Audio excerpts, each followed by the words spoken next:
सुबह 5 बजे जमशेदपुर अभी जाग ही रहा था, लेकिन एग्रीको के एक घर में एक पिता इंसान से हैवान बन चुका था।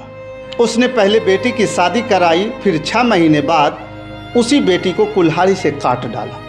वो बेटी जो माँ बनने वाली थी, और वो सबसे खौफनाक बात, 3 लोगों को मारने के बाद वो भागा नहीं, वो लाशों के बीच बैठा रहा जैसे किसी का इंतज़ार कर रहा हो।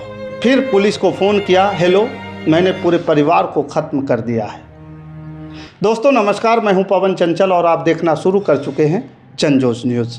देखिए 11 मई 2026 सोमवार करीब 5 बजे जमशेदपुर के एग्रीको इलाके में लोग नींद से उठ रहे थे।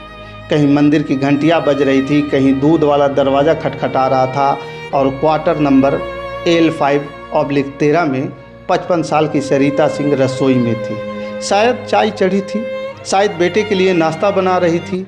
उन्हें क्या पता था कि आज उनकी आखिरी सुबह है। घर के अंदर धीरे धीरे कदमों की आवाज़ आती है।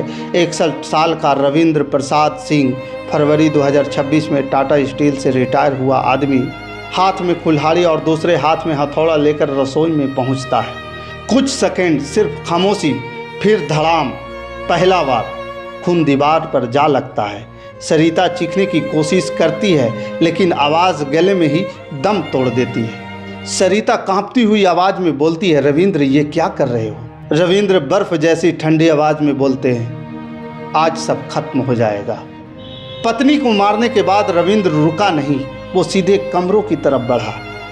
पहले कमरे में सो रहा था 30 साल का बेटा रविशेख। उसे शायद समझ भी नहीं आया होगा कि सामने खड़ा आदमी उसका पिता नहीं, उसकी मौत है।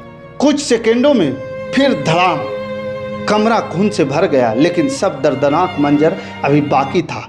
दूसरे कमरे में थी 31 साल की सुप्रिया सिंह, जिसकी शादी नवंबर 2025 में हुई थी। वो 3 महीने की गर्भवती थी। उसके पेट में एक नई जिंदगी पल रही थी। एक माँ जो शायद आने वाले बच्चों के नाम सोच रही होगी, लेकिन उस समय एक पिता ने सिर्फ बेटी की हत्या नहीं की, उसने अपने होने वाले नाती या नातिन को भी मार डाला। ये सारी आहट सुनते ही सुप्रिया नींद से जागी और बोली, पापा क्या हुआ? और अगले ही पल फिर वही आवाज़, धड़ाम। फिर पूरा घर शांत हो गया, इतना शांत कि जैसे वहाँ कभी कोई रहता ही नहीं था। कुछ ही मिनटों में घर के अंदर 3 लाशें पड़ी थी। पत्नी सरिता सिंह, बेटा रविशेख कुमार सिंह, गर्भवती बेटी सुप्रिया सिंह और उनके साथ खत्म हो गई चौथी जिंदगी, एक अजन्मा बच्चा।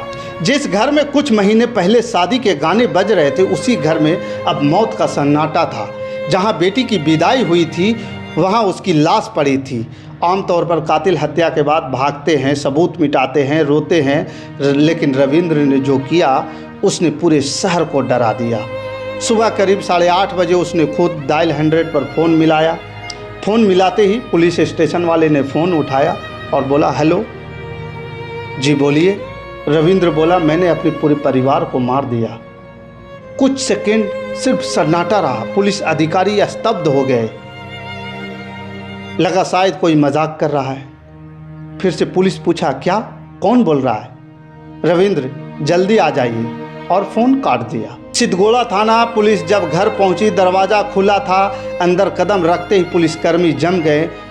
फर्श पर खून फैला था, दीवारों पर छींटे थे, कमरे में लाशें पड़ी थी और बीच में बैठा था रविंद्र प्रसाद सिंह। उसके कपड़ों पर खून था, लेकिन चेहरे पर न डर, न पछतावा, न आंसू, सिर्फ एक डरावनी खामोशी। पुलिस अधिकारी पूछते हैं, तुमने ये क्या किया? रविंद्र बोलता है, सब खत्म कर दिया। पड़ोसियों के मुताबिक दिल्ली में रहने वाली आरोपी की छोटी बेटी सुबह कुछ अजीब लगा। उसने पड़ोसियों को फ़ोन किया। लोग घर पहुंचे, दरवाज़ा खटखटाया, लेकिन अंदर से गुस्से भरी आवाज़ आई, पड़ोसी भैया दरवाज़ा खोलिए, सब ठीक है ना? रविंद्र चिल्लाते हुए, जाइए यहाँ से, किसी को अंदर आने की ज़रूरत नहीं है। शायद उसी वक्त घर के अंदर 3 लोग मर चुके थे। अब सबसे बड़ा सवाल यही है, घर में किसी बात को लेकर तनाव होने की बात सामने आ रही थी, लेकिन आखिर वो तनाव क्या था, कोई नहीं जानता। पुलिस अब उसकी मेडिकल हिस्ट्री खंगाल रही है। क्या वो मानसिक बीमारी से जूझ रहा था या फिर ये सब उसने पूरी प्लानिंग से किया?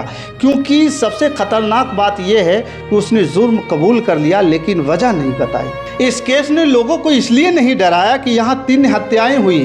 लोग इसलिए डर गए क्योंकि कातिल कोई गैंगस्टर नहीं था, कोई दुश्मन नहीं था।